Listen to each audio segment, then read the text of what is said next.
नहीं नहीं नहीं, नेपाल नजदीक है बट आपको आना होगा गुजरात। क्या बोलते हो सुनीता जी?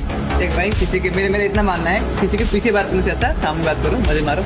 हाँ वही तो। क्या बोलते हो सुनीता जी, कब करें अपन लोग शादी? रेडी हो आप?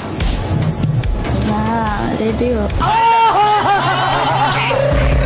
I got broads in Atlanta, just to lean in the family, credit cards in the scammers, hitting the licks in the back. ये चलो, ये देखो अपन इधर उतर चुके हैं सुनीता जी। हम सबको आज ना मारने वाले हैं, जितने भी बंदे हमारे साथ उतरे उन सबका अंत करेंगे और प्यार भरी बातें भी करेंगे।